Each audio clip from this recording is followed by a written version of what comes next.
Chapter 3. The Pandavas come to Hastinapura. During Pandu's exile, Dhritarashtra ruled Hastinapur well, with the help of Bhishma.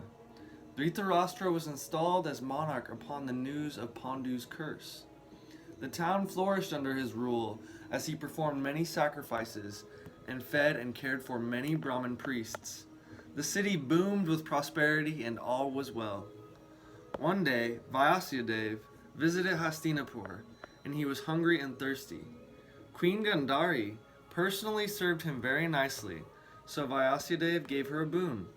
You will have 100 sons as strong as your husband. Soon after, she became pregnant, but 2 years had passed and she hadn't given birth. She grew anxious, and upon hearing of her stepsister Kunti giving birth to a son-like son, she became frustrated and struck her own womb over and over, which caused her to give birth. But the hard mass of flesh that came out resembled a fleshy iron ball. Vyasadeva returned to her and asked, "What happened?" Gandhari explained and asked, "How could this happen when you blessed me to have 100 sons?" Vyasadeva told her, "My words never prove false. Don't worry, I got this." He had her maidservants bring him 100 pots filled with ghee, and then he sprinkled cool water on the lump until it divided into 100 parts, all about the size of a thumb.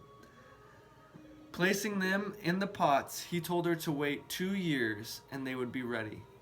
2 years passed and they started opening the pots. But as they were going for the first pot, a ruckus occurred. Evil omens were heard and seen all throughout the town. Jackals howled, "Ow!" Vultures screamed, and the wind picked up. There were also spontaneous fires that began to engulf parts of the cities. Not good signs. Vidura advised, "King, these omens are undoubtedly meant that the child will bring an end to our dynasty. O king, you must abandon this child. There will be no sinning in doing so, and you have 99 others."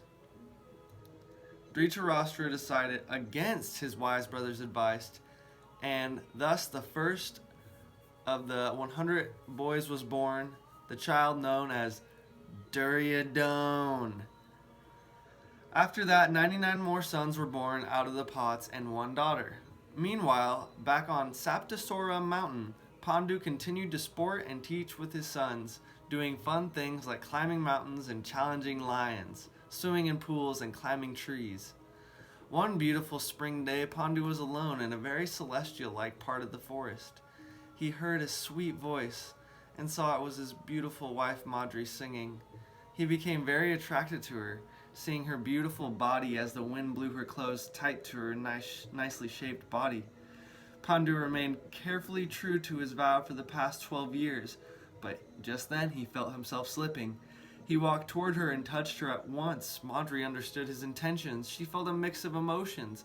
She had longed for her husband's embrace, but knew the situation of the curse. She tried to stop him and even reminded him of the curse, but he would have none of it. As if pushed by destiny, he couldn't stop embracing her soft, pale body. And then suddenly, he felt a great pain in his chest, and his body stiffened and went slack. Madri let out wails of sorrow while embracing her dead husband. Kunti heard the cries and came to her. She asked, "How'd this happen?" Madri told her, and the 2 wives rolled around crying for some time. Kunti understood that this must be due to fate and offered, "Let me be burned with Pandu so I may ascend to heaven with him." But Madri replied, saying, "It should be me, O dear sister. Pandu had approached me with his desire unfulfilled." Kunti agreed.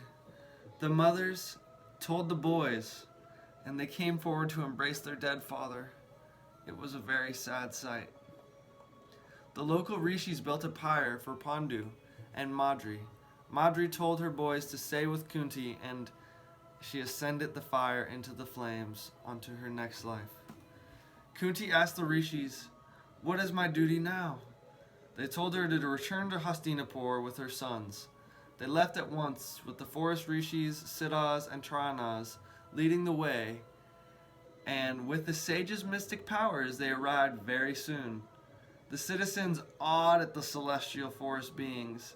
The rishis introduced the 5 sons after Bhishma had duly received the party, and after stating their fathers' identities and how they had been raised, claimed that they should be installed as kings, and then the entire celestial host disappeared. Funeral rites were performed for Pandu, and Madri's ashes, and many Brahmins were fed and given wealth. The boys were instated into the royal family, and shortly after Vyasadeva arrived and foretold Mother Satyavati that the age of Kali was coming soon, and that the evil acts of the Kurus would bring destruction to the world as they knew it. Satyavati reflected on the sage's words and decided to go to the forest for her remaining days, accompanied by Pandu's mother Ambilaka, while Dhritarashtra's mother Ambika stayed behind. End of chapter 3.